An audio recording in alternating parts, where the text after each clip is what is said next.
why fund managers can't beat the S&P 500? Because they're sheep.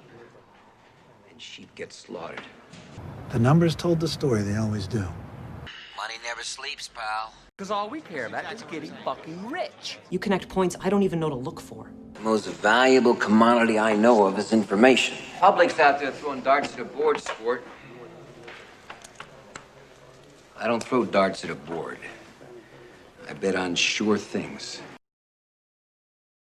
Welcome, Karma Clan. Week 13 is in the books. Welcome to the Sports Trading Desk podcast. This is the first time in a while, actually, that you have Brett Matthews, Zach James, and Corey Larson all together. Again, we've actually found an opening in our schedules, all to be able to join the podcast at the same time, so you get the benefit of our collective intelligence, the full prowess of our sports acumen. So let's dive right into Week 13 performance.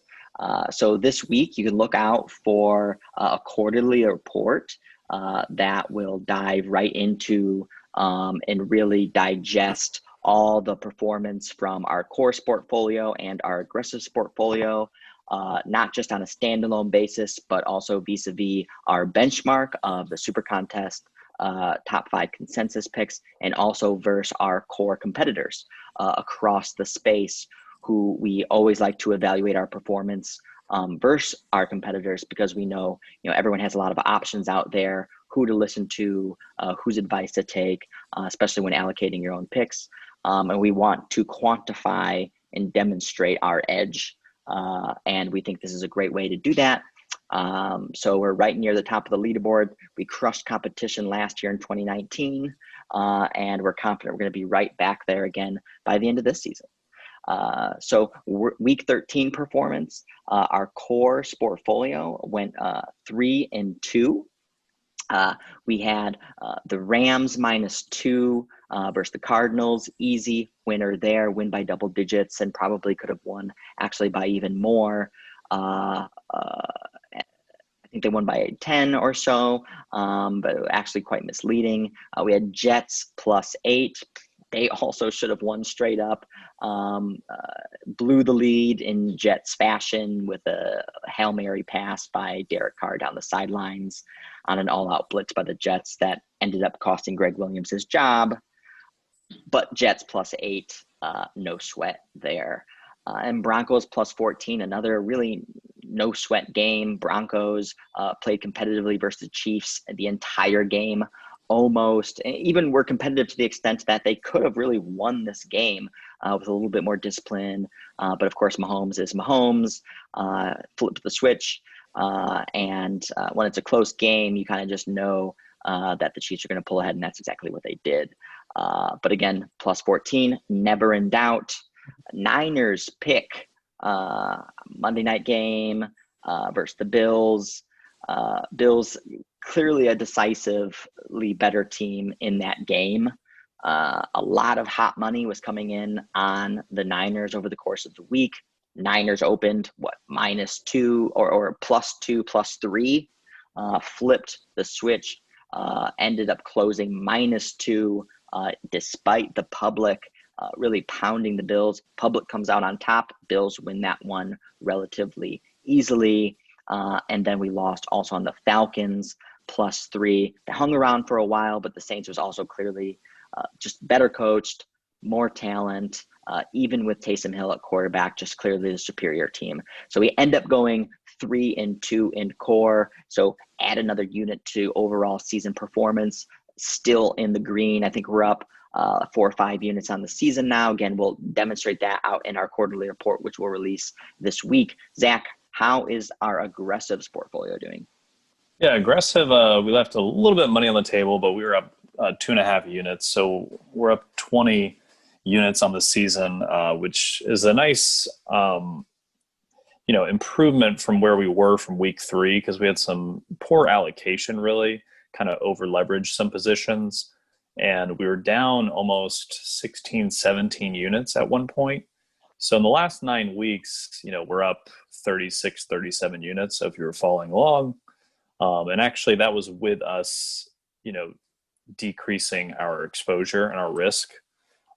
So the reason we went down early was like I said, is I think we were a little overconfident this year because how we performed last year, just kind of over leveraged and, just weren't as buttoned up to start the season as we wanted to be and aggressive. So once we got that in order, we've just been making steady gains ever since. And we again make more gains this week. So trending in the right direction. Yeah, and I think that speaks volumes to our process, our discipline, and also our risk budgeting process, because some might think, oh, well, you were down, 15, 16, 17 units. Now you're up 20. Well, you probably just blew out your risk budget, ramped up risk, started really over leveraging, and you just got lucky, and now you're up, just like you were unlucky before and you were down. And that really isn't the case at all. In fact, as Zach mentioned, to begin the season, we probably over-levered ourselves a little bit too much on risk, which is why, we got a little sloppy, had too many correlated positions through teasers, parlays, and alternative plays. And kind of we had a couple of weeks there where they compounded and really just ripped our faces off. And we needed to take a step back, realize, we need to be more discreet and intentional in some of the positions that we make. And that's what we did. In fact, we took risk down. So we reduced the risk of our aggressive sportfolios on a week-to-week basis. We dug ourselves out. We did it methodically. We did it slowly. We did it with discipline. And now we're up 20 units, 22 units on the season. At the end of 2019, aggressive sportfolio was up in excess of 40. Again, with taking that constructive, thoughtful, reasoned risks, we're not out here putting 10 units on a game. I think the most that we really do is maybe 2.5, maybe 3, and that's rare. Usually 1.5, 2 is kind of the range there. So again, very thoughtful, very controlled risk budgeting process, and it's really been played out well, very fruitful over the course of 2020, which has been an incredibly difficult year. I think if you talk around the space to other professional bettors, they're having a difficult season this year. And that's one that speaks volumes also to the nimbleness and flexibility of our process as well. We don't run a model exclusively, whatever that model spits out, well, gotta follow the model. No, because those people are especially getting taken to the woodshed this year, because that is the league just has so many intangibles every year, but especially so this year. Very hard to quantify. You need to have that wisdom, experience, judgment in order to override models in certain select situations in order to really capture alpha in a year like this. That's exactly what we're doing. Super proud of our efforts, especially given some of the outside noise that we've all kind of been going through as well this year. COVID isn't just affecting the NFL, it's affecting our daily lives, it's affecting our jobs, it's affecting our roles, it's affecting our families. And so with all of that, kind of just the resilience of our performance this year, I think really goes a long way. So looking forward to closing the season on a strong note. So with that, let's just quickly digest a little bit of what happened in week 13 for the next 5-10 minutes, maybe some of our key takeaways, even besides some of the games we selected that we talked about. Elsewhere throughout the week, I know we liked the Colts. We picked them in some of our contests. We liked the Patriots. Those also came home for us. We made those picks. We had a little bit of disagreement on the Lions and Bears. But for the most part, we saw the week pretty consistently across the board, made the right allocations, and came out on top. But Corey, what would you say? Are any key takeaways from week 13, or any games that you want to digest or talk about that might have a reflection moving forward? Yeah, I would say the Buffalo Bills. I think they're definitely a team to look at in the AFC going forward. I think they're a team, their defense has really turned a corner, and not just this last week, but the last 5 weeks. This defense is now performing almost as a top 10 defense, whereas the first 5-6 weeks of the season, they were performing as a bottom 10 defense. And their offense has been there pretty much the whole entire season. But let's not forget how well they've played just in general, I guess, over the course of the season. They have 3 losses on the year now. 1 loss to the Chiefs, which we know pretty much anyone on any given day can lose to the Chiefs. Another loss was to the Titans in that really tough scheduling spot with the coronavirus and games being scheduled, things like that. And their only other loss outside of those 2 games was the Hail Mary versus Arizona. So you can't just totally read into schedules, but I think this Buffalo team, they have the components to be able to score on offense, run the ball. Josh Allen with his legs, he also can throw it. He's becoming a lot better quarterback, I think. And then along with their defense really starting to step up, and Edmonds in the middle and that linebacking crew and some of their corners just really stepping up their gameplay, I think they could be one of the top challengers to Kansas City, definitely in the playoffs. I think we all been scratching our heads kind of. Now we just came to the broad acceptance that the Bills defense isn't good. But going into the season, the Bills defense was supposed to be one of the better ones in the league. They were last season, last couple seasons, and that was a head scratcher for the first couple of weeks. And now it's just kind of broad consensus the Bills D suck.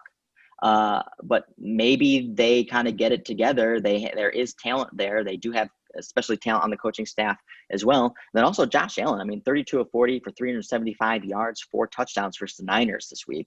Grand Niners obviously depleted defense, but those are still really impressive numbers. I think, all 3 of us were talking offline this week just about how Josh Allen still does not get respect. I don't think not in the betting market, definitely not on Twitter, definitely not amongst the talking heads. Whereas, he puts up some really great games. His decision-making process clearly improving. He's got the physical raw attributes to be a great quarterback. Tall, big arm, can run, mobile, flexible, and just comes down to decision-making. And if he can really mature, looks like he is. Any thoughts, Zach? Yeah, on the Bills real quick, I think, what Brian Daboll's offense, they're really throwing the ball. They're taking advantage of defenses early and, not playing like how you would expect a Bills team with a good defense to play like 2-3 years ago. So they're really opening it up for Josh, which is making it easier for him, not being predictable. And, I think teams still haven't adjusted to what this offense even is. Like they remember Seattle went into Buffalo and was like, oh, they're going to run it like they ran against the Patriots. That was their game plan. And Seattle had the worst defensive performance of the season by any team. And it's just in the middle of the season, mind you. So I think the Bills just have one of the better coaching staffs to start with in the NFL right now. Their defense is getting healthier too. Something that I think is kind of missed is during the middle of the season that, a lot of their linebackers have been out, the cornerbacks have been out. And not just the Bills, I want to kind of segue into other teams like the Saints is, another defense that struggled early, but has really kind of come into form. And I think these teams that are well coached, that have capable defense, defensive talent, let's say, maybe, the beginning of the season was just kind of like just not ready to start the season because they only had 4 weeks of training camp. Offenses that have, kind of have spent time together in previous seasons, maybe had the advantage over some of these defenses, just because defense is a reactionary, form of the game. Offenses should always start out with the advantage. That's why so many opening drives result in like touchdowns. And then there's no score the rest of the game is because, the defense is like figuring you the heck out. Like, what are you going to do? I don't know. So maybe that's some of the kind of like Bills coming into form on defense, Saints coming into form, is some of these teams that we were higher on at the beginning of the season. Maybe it just took 4 to 8 weeks for them to like figure out how to play defense again against, these kind of spread offenses and going for it 4th and 2, et cetera. So just food for thought on that. Yeah. And one of the good points you make is, when you have a good coaching staff, that is a variable for a team that even as they go through, their peaks and valleys over the course of the season, if you have a good coaching staff, it's more than likely that your team has the capacity to be resilient and to uplift themselves over the course of the season. And then also beyond that, to also just explode into upside. It's very hard to have that capacity if you're a poorly coached team. And that's one of the reasons why we never really saw that even from the Texans last year. They had some good performances, but their ceiling was never very high. because you knew that, Bob, Bill O'Brien, was going to put a cap on that ceiling. Didn't matter how good Watson is or his receiver set or how many sacks J.J. Watt's going to get or whatever. It didn't matter because there's a cap on that ceiling imposed by the lack of aptitude from the coaching staff. And that was another game, segueing into the Patriots-Chargers game, was, when we were kind of debating that game, handicapping it, I think a lot of people across the space, had the Chargers having more talent on the field. And it really just came down to, the coaching mismatch, which is, probably the biggest mismatch you can have right now, with Bill Belichick being the best or the second best coach right now, and Anthony Lynn probably being the worst or the second worst next to Adam Gase. So massive spread between that. And was that spread in coaching going to be sufficient to overcome at least the perceived imbalance on the field? Clearly it was. Patriots win 45-0. And you were making some really good points when we were handicapping this game, Zach. Yeah, no, and just to touch on that one quickly was, especially this time of the season, especially moving forward these last 4 weeks, is, regardless if you decided to bet the Patriots, there's a lot of signals to consider them. It was a situation where you absolutely could not back the Chargers. And it's because, Anthony Lynn even announced to his team, like, well, guys, we're not, looks like we're not going to be making the playoffs this year. Like, I mean, who the hell talks? You don't talk to you are competing every week. Like, you don't say, well, the season's over, guys. Like, so he's a dead on arrival coach. Like, he's got no future here. The players know it. Herbert's the future. Like, you can't back that team. So then you got to look for signals the other way.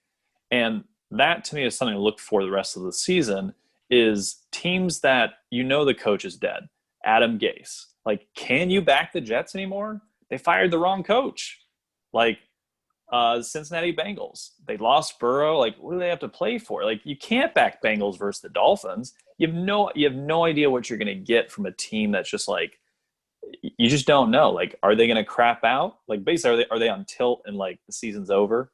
So those teams, like, maybe you can bet if you have a pulse on them, but like the light shining in that locker room is dimming, and it's dimming fast. So you have to be very cautious with, like, let's say you're 5 head coaches on the hot seat that could be fired next week or the end of the season. Like, is it worth betting them the rest of the way? And in my opinion, most instances, it's probably not, until they've already bottomed out.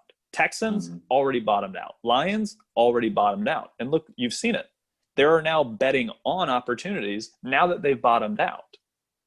It's a rebirth, so to speak. Yeah. So those teams that haven't bottomed out yet, like officially, like Anthony Lynn is still the head coach. Like, I don't know, like, can you back the Chargers until he's gone? I don't know. So just food for thought on these kind of bottom feeding teams the rest of the way. Yeah, another game I want to talk about was Rams-Cardinals. This was a game we all liked. Corey, I know. I think it was my favorite game from an allocation perspective. I know, Corey, it was your favorite game this week. I know we all liked it. And that really came home really nice. Rams was a team that all three of us were, we didn't hate the Rams to begin the season. We knew there would be spots because McVay is still a great coach, but we had concerns about this defense. It was basically like a 2-man crew.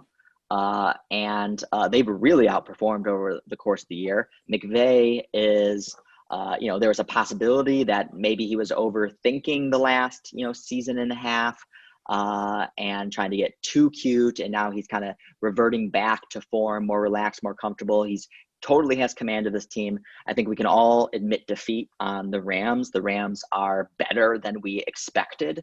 But how much better are they than we expected? Are they a team that can seriously contend for the NFC? Are they going to continue to be a bet-on team? What do you think, Corey? I think the Rams are a super solid team. I mean, just looking at different stats, different metrics, I mean, they look like they're a top 5 team. Now, when it comes to maybe the playoffs, I'm still not sold on putting the game on Jared Goff's arm. So I think that's a big spot there. But when you look at a team versus team basis across the whole entire NFL, I think the Rams are one of the top teams in the league when you look at it on a basis like that. And much to your point, I think this was just a great spot to bet against the Cardinals this week. One of the big reasons for me in betting against the Cardinals was teams are now figuring out Kyler Murray, and Kyler Murray's banged up, and the teams are starting to blitz him and at a much higher rate, and it's starting to look like it's a formula to really slowing him down. Part of that could be because his mobility is he's not running it right now with maybe being banged up. So that could be a little bit tied together, but nonetheless, teams have kind of figured out how to slow him down and slow that offense down. And without that running game, I mean, it's a lot like Lamar. Without his legs, he's not the greatest of quarterbacks. Kyler is not a very accurate quarterback. So if you kind of take that away, they're just a completely different team. So, but I definitely agree. I think the Rams are a team that we can maybe looking to back in certain spots. They're just a very solid football team, well coached, good offense, good defense, good line play. So the one thing is Jared Goff, he's still not a top tier quarterback. And so if the game comes down to him, that's where you're really going to maybe be exposed. So I think in the playoffs is a spot where it's maybe not going to look quite as pretty. Yeah, I think it's going to be critical to see how many home games the Rams can squeeze out in the playoffs. And then, if he's going to be playing a team that has a great defensive line that can get a lot of pressure, that's obviously his Achilles heel specifically. And I think, when we're talking about caps on teams, Goff is the cap on the Rams. And it'll be really great to see what kind of scheme McVay has set up for the Rams this Thursday versus Belichick. And if Belichick's scheme can fluster Goff to a material degree like he did in the Super Bowl, or if they can get past that. I think, again, the Thursday angle makes it, it's hard to rely on any sort of Thursday performance because there's so many different things going on. But it will be interesting to see if there's any kind of key takeaways from that one. Yeah. Anything else from week 13 before we move on to week 14? No, I don't think so. Okay, so I think we can. There's plenty of things we want to touch on different teams, but we can do that as we go through the slate. So, who wants to read some lines? I can read lines. What do you want to know? Who do you want? Green Bay at Detroit. Yeah, well, do you know what the line is? There's we all know the lines this time, Okay. so no guessing. It's like 7.5 or something like that. Yeah, 7.5, 55 total. Yeah, it's in Green Bay or Detroit. No, it's in Detroit. Oh, okay. I mean, you got some lively spirit from the lines. I'll have to say, I'm proud that I kept us off the Bears. You and did. Corey wanted the Bears. And I did not have the moxie to take the Lions. And this is what we've talked about a lot is like in the Chargers, Patriots, or in the Dolphins, Bengals. Now, we did end up betting the Patriots, but that was a game where it's like maybe you don't bet the Patriots, but you can't bet the Chargers. Bengals, Dolphins. Maybe you don't bet the Dolphins, but you can't bet the Bengals. And this was my view in this one was Lions, Bears. Like you can't bet the Bears in this because it was -3, maybe -1. Maybe -1, but at -3, you're not even getting the benefit of the doubt. You're assuming the Bears are going to have to win this game relatively convincingly.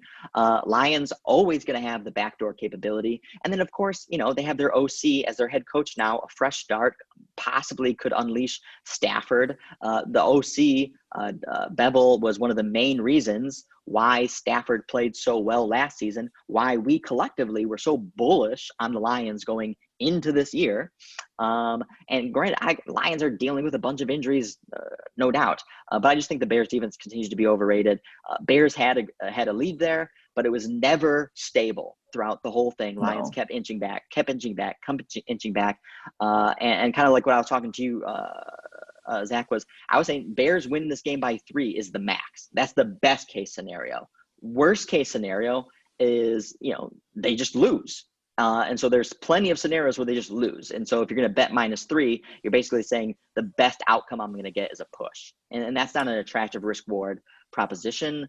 I mean, again, it was just one game. So again, I hate being so deterministic on one specific outcome, but I think it was a good game to avoid. even if avoiding the Lions. So I think the Lions are possibly a bet on team. Packers have showed some weaknesses here, but you've been hot, Zach, on the Aaron Rodgers revenge tour. You called that at the beginning of the season. It's definitely played out perfectly. There's a lot of people down on the Packers, so you called that one right. So what are your leans on this one? Yeah, I mean, Aaron Rodgers has the same numbers as Patrick Mahomes right now, yet he's like plus 400 to win the MVP. If Packers win out, I'm not so sure that Aaron Rodgers doesn't get the MVP. Like, Mahomes has had a lot of close games, and besides the Packers' losses, I mean, they blew out the Saints more or less. They blew out the Bucks. No, they always win by margin. No, they lost if they're Bucks, gonna win, they win by margin. Yeah, and that's what kind of scares me about this game is, the one thing Lions don't do really well is they don't stop the run well.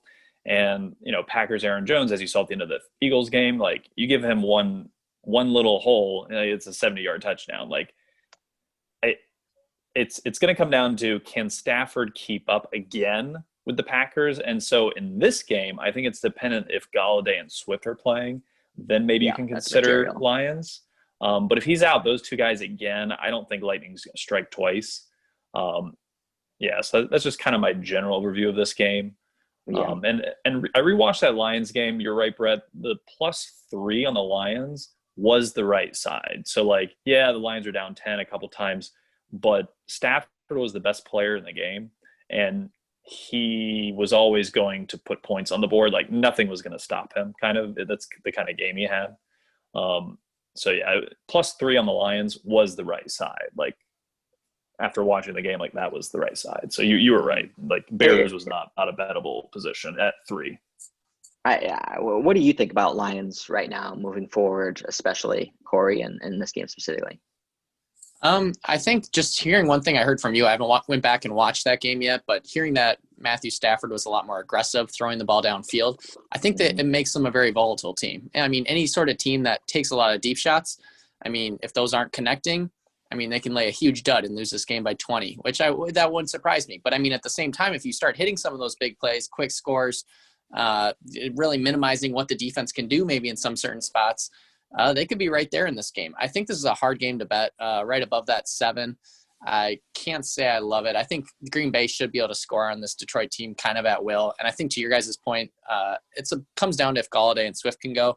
Pretty certain Galladay's not going to be playing. Swift has had some kind of strange illness, and so I think he's probably pretty 50-50 if he's going to go. But I think they do need one of those playmakers because, I mean, they're going to have to keep pace with this offense. So you're going to have to score just about every time. I mean, we look at this total and it's 55, which is probably one of the top 10 highest totals on the season. So it's a track race. So yeah. And the Bears did score 30 on the Lions, and that's the Bears. Yeah, I think this is a game probably for the contest and stuff. If you're looking at a static line, probably not going to be something that we pick. But I think if you want to bet it, I think live is probably the best. I think you're going to get Lions double. You're going to get the capacity for Lions double digits at some point. And if you get 13.5, that looks like much more attractive because I think a 13.5 could definitely even be backdoored if they're down 20. Stafford is backdoor king. And vice versa, because remember the first time these teams played, Lions jumped out to a 13-0 lead or 10-0 lead, and they lost by 20. Yeah, exactly. Okay, so what's the next game we want to talk about? What do you think, Corey? We could take a look at maybe the Titans-Jags game. We have the Titans favored by 7/7.5 at Jacksonville. Yeah, I mean Jacksonville. This is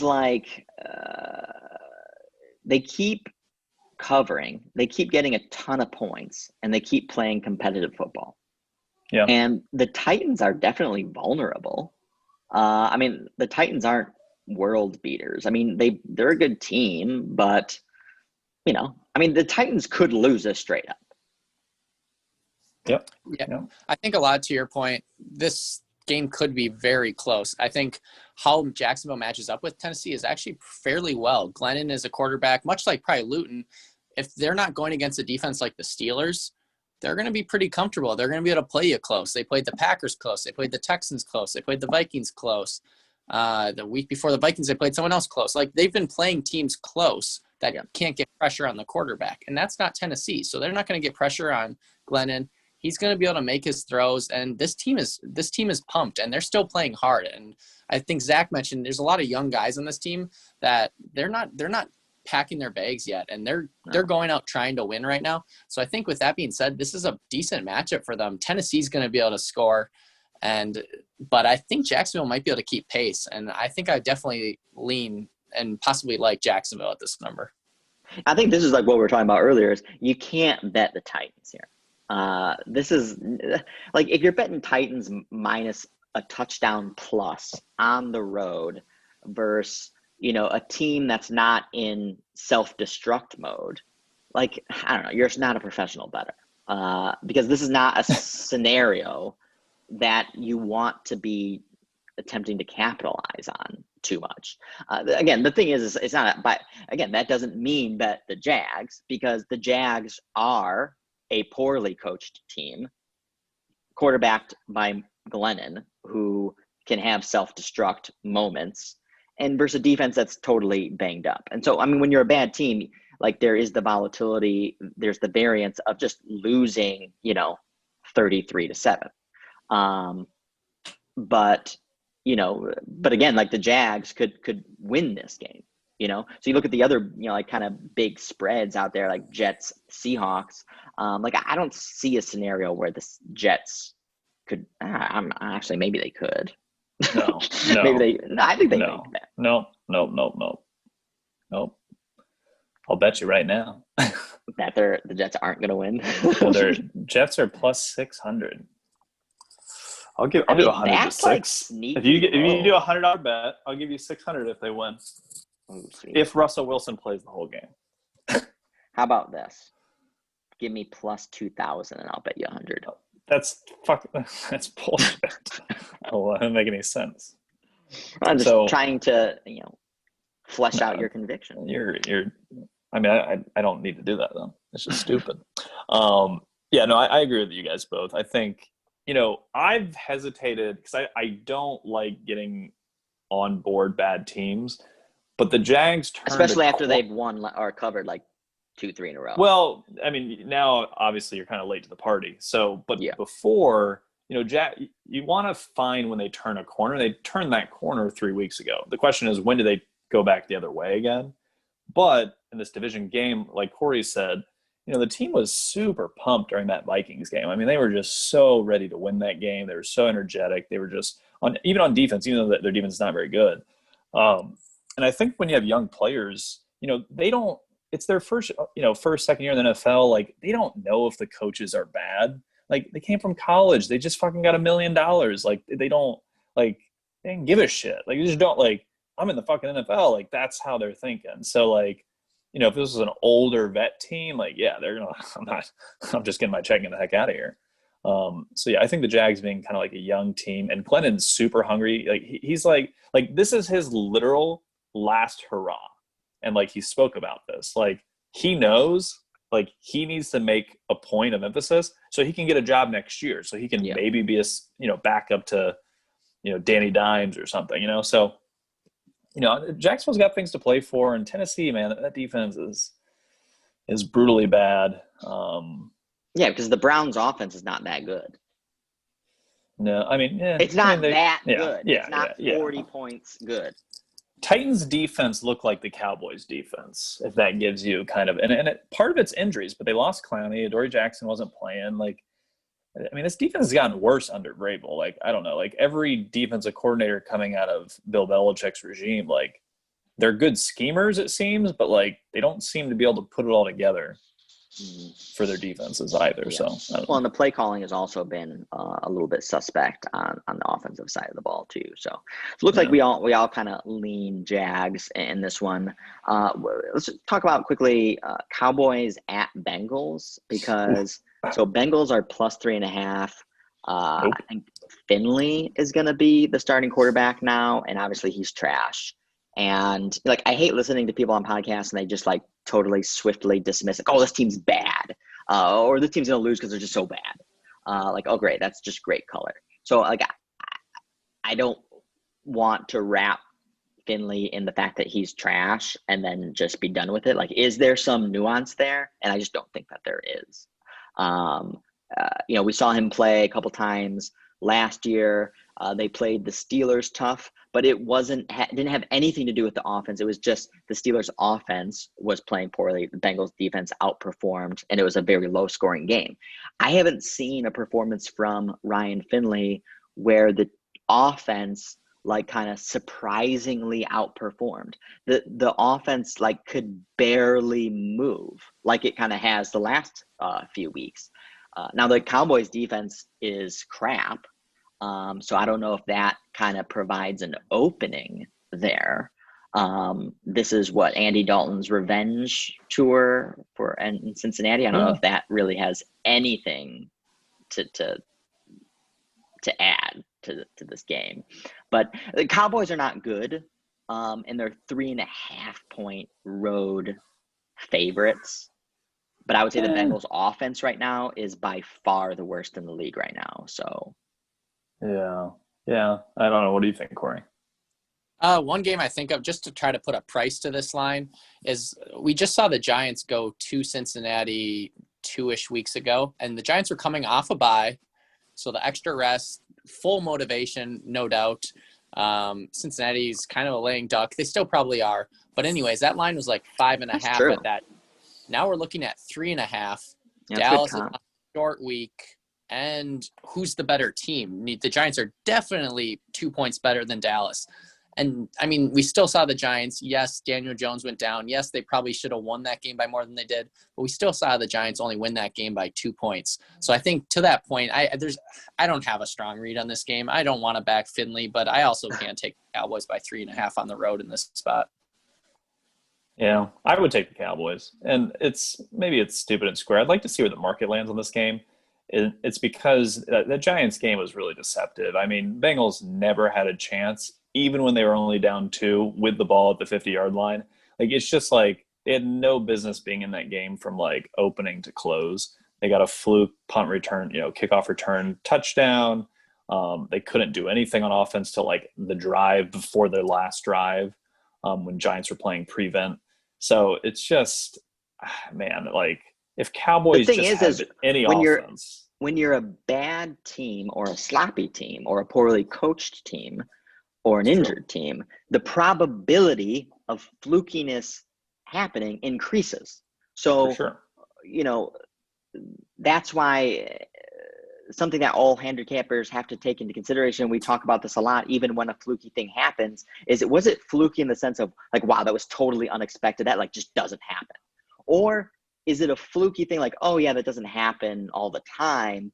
But for this team, like Danny Dimes being on the 5-yard and throwing a pick 6, like that's not something you're baking into your price per se, but that is a material probability of happening because it happens like every 3rd or 4th game. So, it's just the flukiness types of things that happened in that Bengals-Giants game. Those are the types of things that just happen in that type of matchup. So I don't think you can discount it like too much.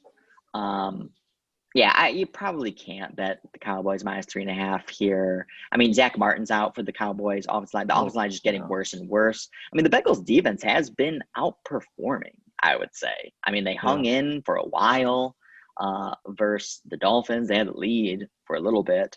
I guess my only concern here is, Dallas went to the Vikings and put up 27, 30 points. I just wonder if we're going to get a repeat of that offensive performance, because last week they played Washington, really tough D, but if they're playing a, let's say bottom 15, bottom 10 defense, even with their offensive line banged up because of their weapons, can they get some points? All right, so that wraps up our thoughts on Cowboys-Bengals, very important game. Let's talk about Vikings-Bucks. What's the spread on Vikings-Bucks? 6.5. This is actually kind of good. I think historically, Vikings is Corey's team and Bucks is my team historically. So do you align? Let's debate it, Corey. Who you got?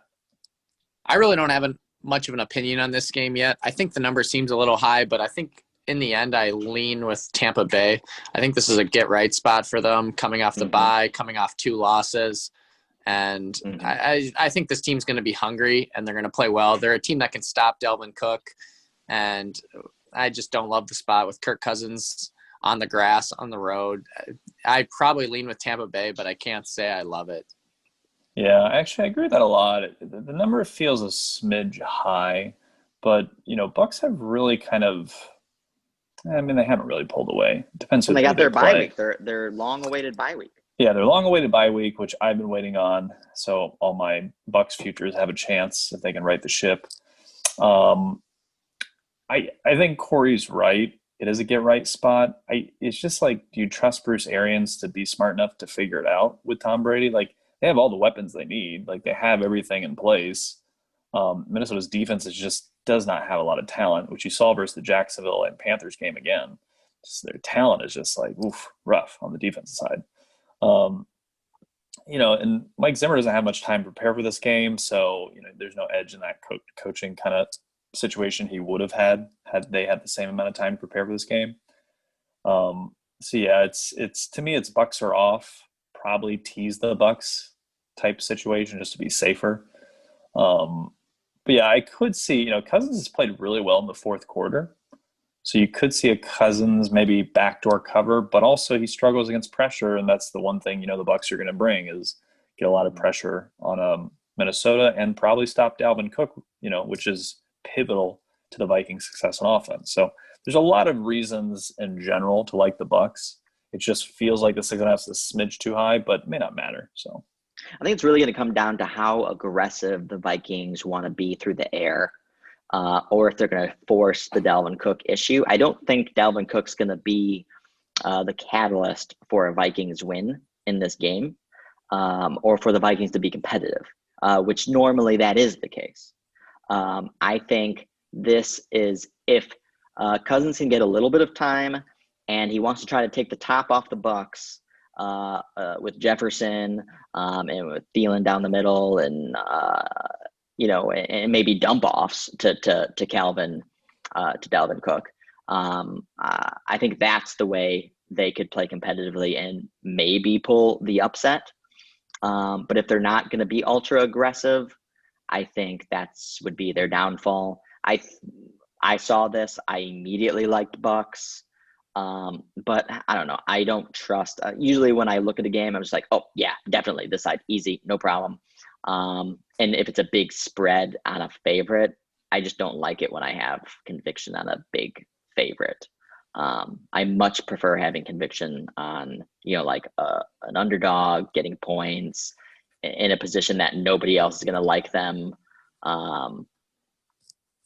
Like Bucks versus Packers and Niners versus Rams, like a couple of weeks ago, when those were just like perfect spots.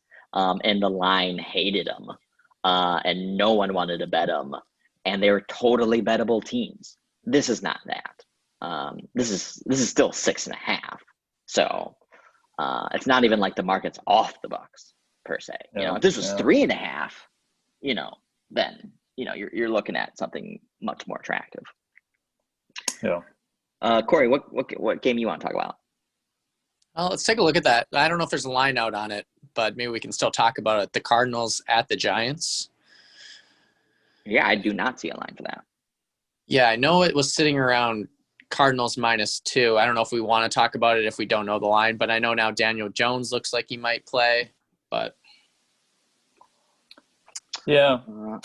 Super Contest. I think Super Contest lines just came out. Well, like you mentioned versus the Rams, I've been saying all year the Giants defense is like the most underrated unit in the NFL. I don't think the market has ever respected the Giants, and it's because in New York, Danny Dimes, Saquon Barkley, like no one talks about the defense, like no one cares. Their defense is why they're in position to win their division, and it's why they beat Seattle. Like unequivocally, they beat Seattle because of their defense and the second half running game. So in this matchup, is Kyler Murray a diet Russell Wilson? Because if that's the case, Andy's hobbled. I mean, I don't know. Like, are the Cardinals the 6-win team they were last year? Like, I'm not so sure they aren't. Well, I know their defense is also banged up. I mean, he was missing. banged up. Wasn't very good to begin with. They couldn't do much versus the Rams. Couldn't stop the Rams. They had 2 first downs in the first half versus the Rams. So if you look at some of the stat lines from the Cardinals, like we brought up earlier, if Murray's not running the ball well, they had 90 yards offense versus the Panthers week 4, right? Like this, it's in this team's DNA to have a Bills performance come back Hail Mary, but just not very good the other week either. So it's hard for me to say in this one, it should be a rebound spot. They're 1-4 their last 5 games, should be, would be, could be. But why go against the Giants? If it's under 3, I mean, Giants are playing with confidence. They know who they are now. And I tell you what, that second half power run game versus Seattle shocked me. The first half can't do anything. They don't have good running backs. And Alfred Morris and Gallman, I mean, they were running like Hunt and Chubb. It was insane. You got to watch that second half. I mean, and I think it's because the team's bought in. They think they can make playoffs. They think they can win games. And they had Colt McCoy, game manager extraordinaire, doing nothing. And he didn't need to do anything. He just had to manage the game, make 1 or 2 decent passes. Mm-hmm. Well, I mean, and you don't have to have too much of an imagination to think that the Giants can make the playoffs now. I mean, granted, Zach, you were definitely calling it, 5-6 weeks ago, when there was a lot of doubts. But, now, I mean, the division still hasn't gotten any better. And the Giants are playing with momentum and continue to show flashes. And they pretty much have played competitively in every single game except for that blunder versus the Niners. We bet the Giants a lot this year. We bet the Giants a lot last year. We're 5-1 betting them last year. I know we've been very profitable betting them this year. And to your point, I mean, they're still not getting respect. I mean, they're home. And so in the Super Contest, it's +1.5. So, definitely agree with a lot of things that you were saying. I think the Cardinals probably still overrated. I know some handicappers that I respect think the Cardinals are really good, and that, they stubbed their toe here the last few weeks, so they played really good teams, and that Kyler Murray is a little bit banged up, but that this is definitely a playoff team, and that it's unquestionable that you bet the Cardinals here at -1.5. That doesn't make sense to me, because it seems to me it's based on not understanding the Giants. It's a one-sided handicap. It's easy to say, oh, you should bet the Chiefs. Okay, but who are they playing? What's the line? It's all relative. So for people just to be dunking on Cardinals regardless of who they're playing, if Danny Dimes is playing, I mean, that's an advantage. I don't know, the Giants defense, I think what they did to Russell Wilson, I mean, they didn't have a touchdown until the 4th quarter. Mm-hmm. They'd won, and then they shut him out. I mean, sacks galore, pressure all day, bend, don't break, all the things you want your defense to do. The Giants defense did against Russell Wilson, so I don't know. I just don't see the slam dunking Arizona here. Makes no sense. I mean, I could see the Cardinals win the game by 3. Oh, for sure. For sure. And, but I don't know if I'll participate in it or not. We'll see what else there is. Speaking of Chiefs, let's talk about Chiefs. Chiefs on the road, -7 versus the Dolphins. The Dolphins is a team that we've been high on relatively over the course of the season, had a good defense. We bet them a lot, especially early on in the year. I got bearish when Tua took over. First of all, I didn't like the sentiment that it sent to the team, especially with Fitzpatrick playing, not poorly, if anything, well. I don't think that necessarily, even talking with Corey offline, I think Tua was a big downgrade, but I don't think that necessarily it was going to be super meaningful right away. I've been saying the best case scenario for Tua is Marcus Mariota. There's nothing to say that isn't going to be the case yet. Very limited data on him. But I would say right now it's pretty fair to say that if it's Tua or Fitzpatrick, you downgrade the Dolphins on Tua, you upgrade them on Fitzpatrick. Would you both agree with that? 100%. For sure. Yep. And so I think Tua is playing in this one, right? Still. Pretty certain he is, yes. So it's a spot where for me, I think the number's probably right. I don't really know if Kansas City's going to be motivated here. I've heard an interesting take, kind of if Tua's playing, if Fitzpatrick's playing, how will that motivate Mahomes? If Mahomes is going against Tua, Tua's maybe an up-and-coming quarterback. If that makes Mahomes kind of want to kind of show up a little bit more, I'm not sure if I completely buy into that. And at 7, this Miami defense is solid. This Miami team is definitely better than Denver, I would say, and not by a wide margin by any means. I'm not high on Miami when I say that, but we just saw what Denver was able to do versus Kansas City. Kind of slow it down. Kansas City always was going to probably win that game, but at 7, I don't know if I love it. I haven't liked what I've seen from Miami lately, but I also haven't liked what I've seen from the Chiefs. Yeah, I think to me this is like you can only if Fitzpatrick's playing, Miami's in play. If Tua's playing, you can only back the Chiefs, and the reason is, Miami's strength is not running the ball, and that's the Chiefs' weakness, really. True. As you saw versus Denver. So, if Miami's not really going to be able to run the ball successfully, their defense can make the plays in the passing game to stifle a Tua-led offense, no problem. So, then it's really of like, how much can Miami stop KC? And like, well, no one can stop KC. KC stops themselves. So I just, and Mahomes is not a quarterback you can just blindly blitz like Goff. Like, that's not going to work. So, Chiefs are going to get their 24, 27 points. Can Miami keep up? Like, can they get the 17-20? Tua, I don't think so. Fitzpatrick, maybe. So it's just kind of my if Tua is definitely playing, I'd be okay playing Chiefs at 7. Mm-hmm. Dolphins do have a good defense, and they do play well at home. I'm not as comfortable betting the Chiefs really probably in any situation, just because Chiefs don't win by margin either. And that's not because they aren't the better team or that they can't win by margin. It's like almost they choose not to win by margin. They kind of fuck around during the game way too much. I think they're like experimental almost. So I wouldn't bet the Chiefs -7 here, but it doesn't mean I would bet the Dolphins. Hard to say. Betting the Dolphins, I could see how it could just be like a little bit too cute. One game I wanted to talk about, because I know there's no line here, and I think I lean a considerably in one direction, is Panthers-Broncos. So in the it's Panthers at Broncos. There's a bunch of COVID issues going on with the Panthers right now.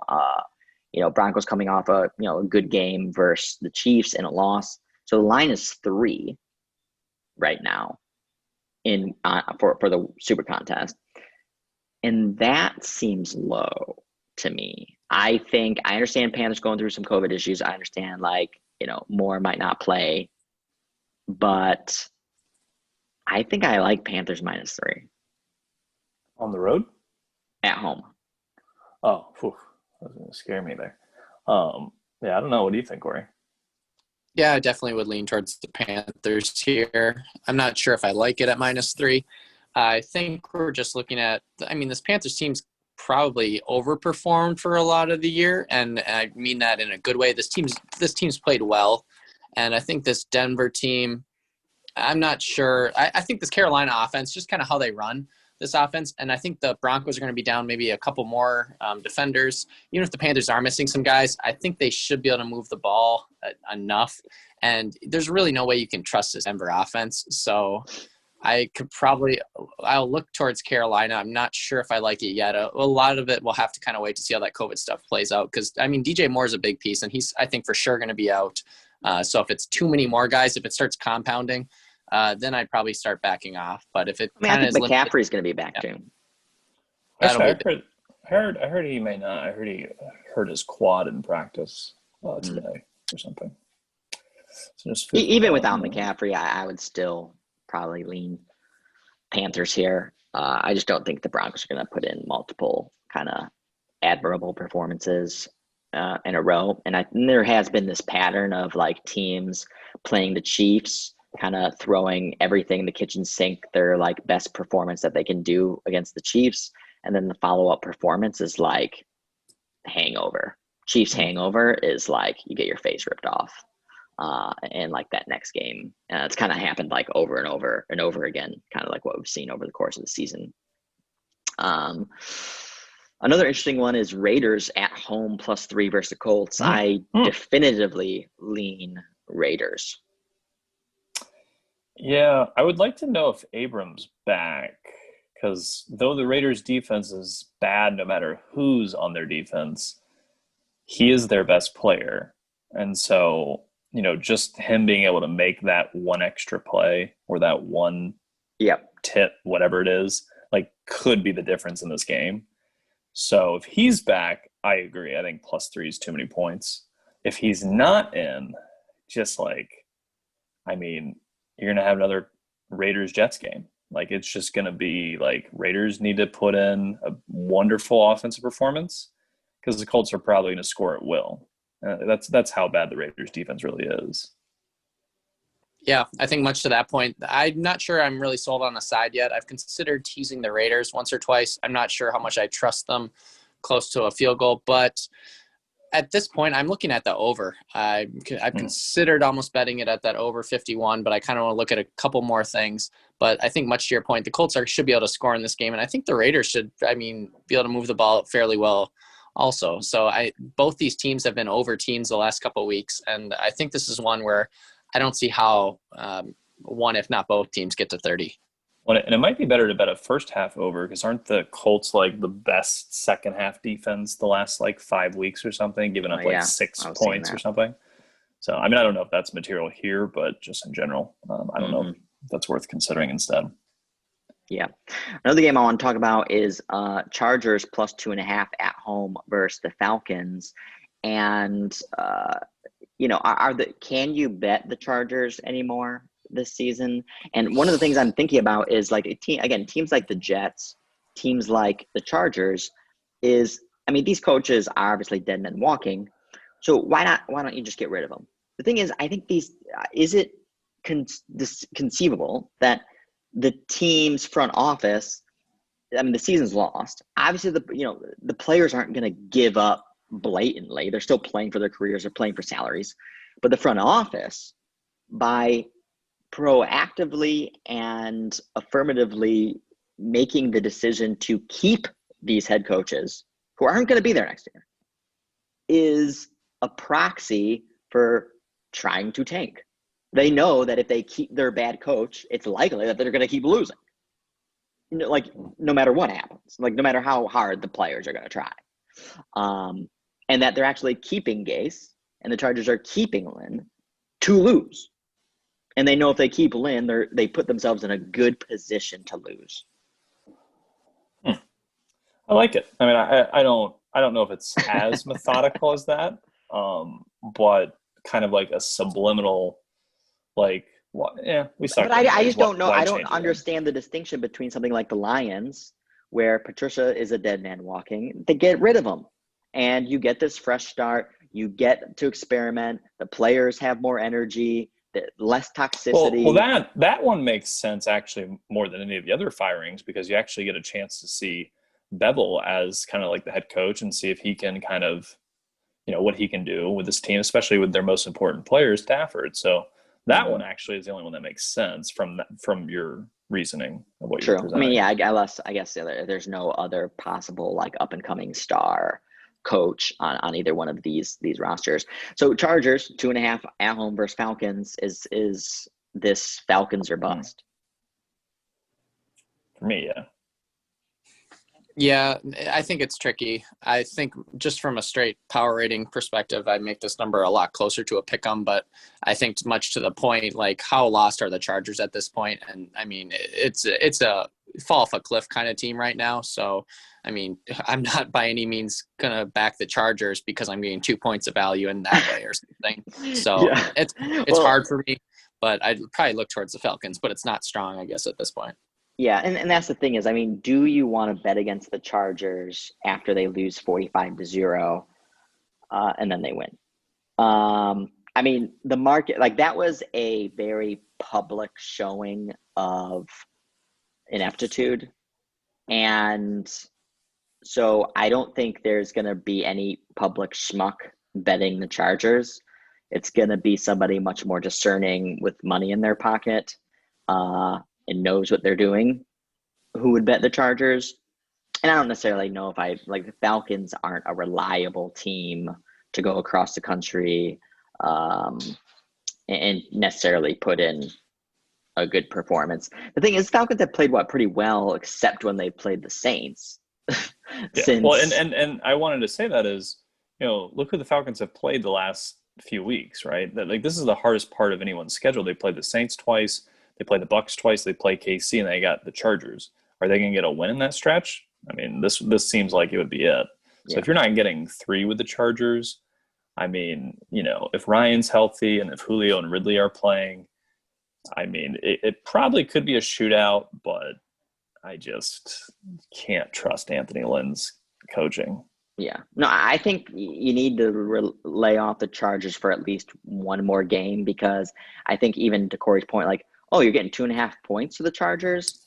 Well, that's not necessarily a buy low spot. No. You're getting Chargers plus 8.5 at home. Well, actually, they just lost 45-0. Why are they only 2 points? Isn't this? I mean, this is a bad team, right? Like I'm just trying to understand. Like, on the Justin Herbert show. I mean, he scored 0 points last week against a bad defense. Well, you get a name brand player, especially at quarterback, and you're kind of going to always get a little bit of the benefit of the doubt. Okay, so Zach, any other game you want to specifically mention or talk about? I mean, big one, Saints at Eagles. We got Jalen Hurts coming in. How do we feel about that one? Crickets. Well, so I will say one thing, about the Saints is Saints are peaking, right? Like, they do this every year. And every year I feel like we're not quite, like, we know what we did better this year. We did better this year, but it's still like we should be hammering every game, or at least avoiding going against the Saints when they're peaking. And it's because the defense is playing probably the best in the NFL right now. Just making it so tough on quarterbacks. And even if in the beginning of the season, if you really look back, I mean, they were getting pressure on Herbert. He just fucking made brilliant throws in the face of getting slammed into the ground. So, like, yeah, the secondary is getting a little healthier. We'll see if they have Janoris Jenkins back. I will say for the Eagles, I rewatched that Eagles-Packers game. One, Wentz is not very good in the pocket. He's got the yips, but he's not as bad as everyone's making him out to be. I'll say that. But in regards to Hurts starting this game, I think Doug Peterson's kind of throwing a Hail Mary. He doesn't want to start Hurts because he knows he's not that good, or he's not ready for this type of moment. But I think he's desperate for anything. So, I mean, 7 points at home, like, the Eagles' defense has played really well, but the one problem on their defense is Darius Slay cannot stop a number 1 wide receiver. And who do we have this week? Michael Thomas. But do we have a capable quarterback? It's arguable. So I don't know. Yeah. It's a tough spot both ways, I feel like. So it's like, do you think Jalen Hurts is going to provide that spark for the Eagles to be in this game? And I lean towards yes, but based on what I saw with the Packers, he was a spark. He got pressured the same, but he got out of it. He rolled out of it. He ran the ball, like, he got rid of the ball. So, yeah, I mean, it was like 2 drives, and I think the Packers kind of relaxed a little bit. And when the Packers relaxed versus the Bears and Mitch Trubisky, the Bears started to score. And the Packers don't have a great defense anyway, and especially if they relax, they're going to create some openings. I think, the Eagles' offensive line is so bad and the receivers can't get separation that if you have a quarterback back there who can create some more time, then that's going to be an improvement just in itself, because Wentz wasn't even getting throws off. The dude has been sacked almost 50 times already. I mean, that's just pathetic. He's just a standing statue back there. I know the Packers are actually like poking fun in the newspapers and stuff like that post game. But the thing is, like, I'll give you credit, Zach. You were high on the Saints to begin the year. I think you wanted too much credit for it in the beginning. You're like, hey guys, I think the Saints are going to be good this year. And it's like, okay, real sharp, because the Saints were like the number 3 ranked power ranking team by ESPN. But what I'd give you credit for is you stuck with it, and the market definitely came off the Saints. And you had a really good narrative around how when the Saints pick up momentum, especially mid-season, like they're just a buzzsaw and you don't want to run into them. And we have had entire seasons basically compromised by betting against the Saints repeatedly in the past because we thought we were getting line value. Now, that culprit this year is the Eagles, who have single-handedly compromised and otherwise probably explosively good season that we could have had this year, just because we just keep betting the Eagles, which you want to do again, Zach, it sounds like. But yeah, I'll give you. I don't know if I want to bet though. Yeah, I'll give you credit for sure that you've stayed high on the Saints through the peaks and valleys this year, and they definitely are a top 3 team in this league. And it really goes to the coaching, just the stability that you see from this team, no matter how much adversity they go through or who the starting quarterback is or what injuries they have to overcome.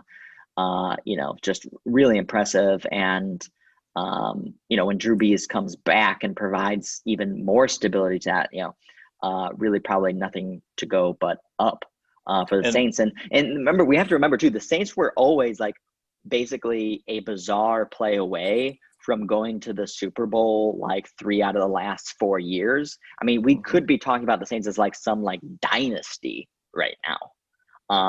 That's the confidence I had coming into the season is, and being from a NFC South fan of the Bucs over the last 20 years, like just knowing kind of Sean Payton and how this team is and how they all play is, Saints 4 years ago and before always had one of the worst defenses in the NFL. Even when they won the Super Bowl, their defense, peaked at like 20th in the NFL, and they won the Super Bowl, beat the Colts. The last 3-4 years, the one thing that's been different about the Saints is that their defense has actually been pretty good. And this year, it actually might be the best they've had of these last 3 or 4 years. And that's something Sean Payton has never had besides these last couple of years. And that's why I was high on the Saints, is because I know the shtick of the Saints. They're a 10-11 win team with the worst defense in the NFL, with a peaking Drew Brees. Now they actually have a defense that can balance the whole scheme and team out. And that's why that, to me, honestly, is what you need to win the Super Bowl. Is you cannot just be an offensive team. Like, you have to be able to like Chiefs versus 49ers. Everyone thinks it was Mahomes making an amazing comeback. But what allowed the comeback was the defense stifling the run, getting stops, getting pressure, like getting the ball back to Mahomes. Like, they go together. You can't just have one. Like, the Raiders defense is not going to win the Super Bowl. I don't care how good their offense is. It cannot. It never has happened. Like, it just doesn't happen. So, like, the Saints are a type of team that if you want to bet a futures bet, it's a good bet because they have the defense to, like, stabilize if something goes wrong in a given game. That's, like a playoff game, like a high caliber type game. So thing is the Saints always have this random vulnerability, or they kind of show up flat in a particular game, and that compromises their entire season. And so nothing to suggest that won't necessarily happen again. So 2 more games. Let's do Bears-Texans and then close with Browns-Ravens. So Bears-Texans, Bears at home, they're +1 in the contest. I think it's pick right now. Which way you lean on this one, Corey? I probably would lean towards the Texans right now, although I'm not liking it a lot. I think the Texans are one of the teams, just from a yards per play perspective, have really trended upwards the last couple of weeks. And just in general, maybe over the course of the season, have had a tough schedule where they lost some games early on. So I think their schedule or their record might not be indicative of how good this team really is. But nonetheless, they're still missing some things at receiver. QT, he really showed up and made some plays. And I know they still like him a lot. So I think much like what we just saw the Lions do to the Bears, why not the Texans? I mean, we saw they're very similar teams, the Texans and Lions. And we saw how much better, not a ton better, but the Texans are definitely still better than Detroit. I don't love the spot for Houston here, so I'm not like super bullish on it or anything, but I would look towards Houston. Yeah, and to your point, Corey, like the Bears are one of those teams that, Nagy, Pace, like they're all done. Trubisky's done. So like after that brutal loss to Detroit, where they had the game and Trubisky fumbles on the 10-yard line with 2 minutes left, like what are you doing, bro? And like how, from a team morale perspective, and it's the defense that really collapsed. The offense actually played pretty well over the course of the game. How does this team rally? Like who's buying in, right? Like in a week like this, it's so hard to say, you know what? If you could tell me Bears are going to have another performance versus the Texans like they had versus the Lions, I could back the Bears this week. I would say, you know what? I think Bears are the right side.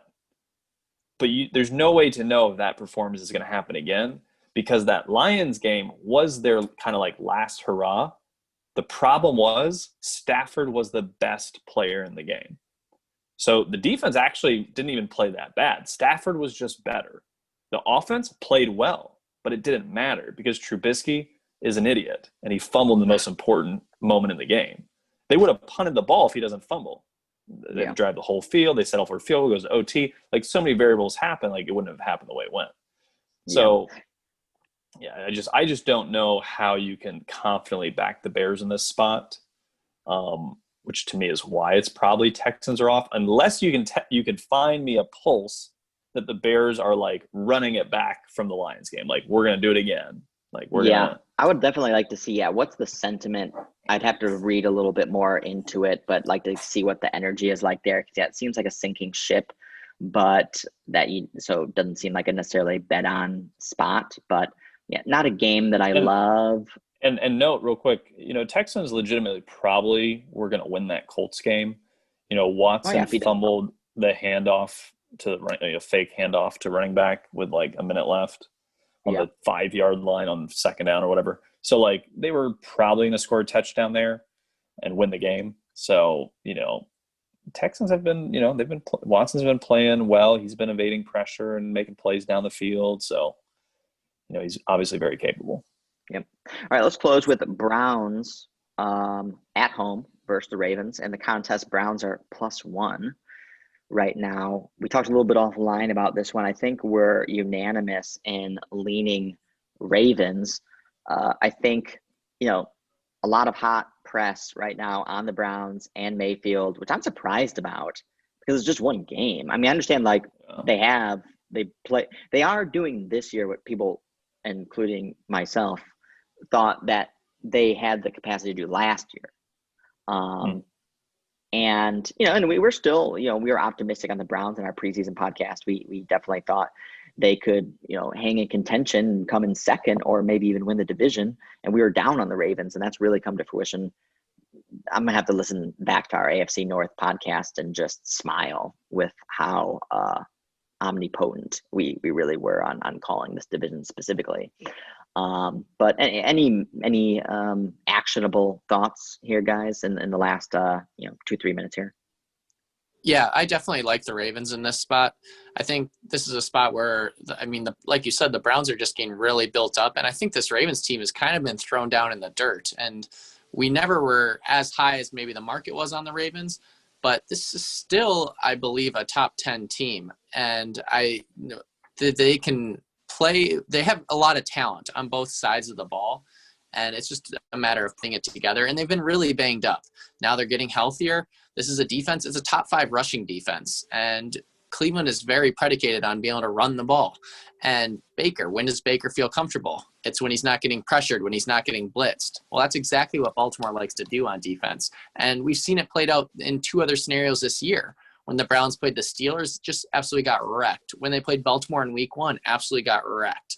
And I know there's been some time since then, but like anyone who's trying to buy the Browns right now based on their last 2 weeks when they played the Jags and Titans, 2 of the worst teams when it comes to pressure and 2 of the worst defenses right now, that's not what I'm looking at. And so what's struggled for Baltimore, if we look at the other side of the ball, it's their offense. And this Cleveland defense, they can't really stop much. And I just really think we look at the offenses, it's not a good matchup for Cleveland's offense. And when it comes to teams across the NFL, it maybe's not.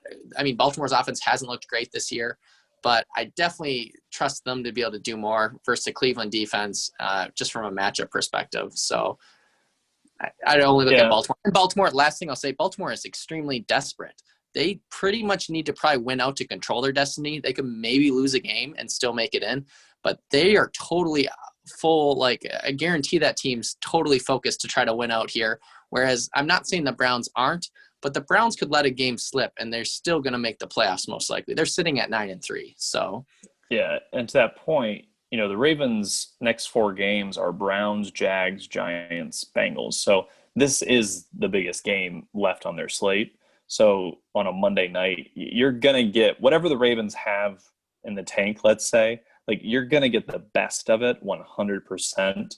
Browns, maybe, probably, but like the matchup actually favors the Browns. So if you're getting 2 teams at an optimal state, we already saw what the Ravens did at an optimal state against the Browns, right? So like, I don't, like at a pick'em is absurd to me. Like, I don't even know why I understand why, but like, makes no sense. Yeah, I don't think we had ever thought in the beginning of the season, even our high expectations for the Browns, that we would get Ravens pick versus the Browns.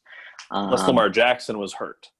Yeah. Not playing. And again, to make clear, I think we did make this clear, is we lean Ravens here is for the defense. And I think really, in our misstep last year, now, hey, I think on a macro level have been calling the Ravens correctly, but one of the reasons why we were short-term wrong on the Ravens, I think last year, was because we undervalued actually the potency of that defense and the way they really suffocated teams. And then the offense was just able to capitalize on that and really start, to just chokehold teams and just choke them out last year, in which they are not doing this year at all. So I definitely lean Ravens with you guys on this one at -1. But it's definitely not a slam dunk by any means, especially with some of the sloppy performances the Ravens have put in. So that wraps up this podcast. One thing I did want to close with is, Corey, tell us a little bit, just in 30 seconds, your survivor pool in Circa. Yeah, so the Circa Survivor Contest, for those of you who aren't familiar, it started with 1,390 entries, and payout was around $1.4 million with an extra $1 million bonus for an 18-0 entry. And at this point now we're 4 weeks left and there's 89 people left. So I have one of the entries that are still remaining, and I've a couple people that kind of run through some different numbers and stats have actually ranked my entry as one of the top 5 most likely to finish at this point. So we're really excited about that. Got a couple good teams still left to play: the Chiefs, Seahawks, Titans, Colts, Ravens. So there's definitely options here to close. So really excited about that and hoping we can get the job done. Awesome. All right. Exciting stuff. All right. Thanks everyone for listening. And that's the closing bell.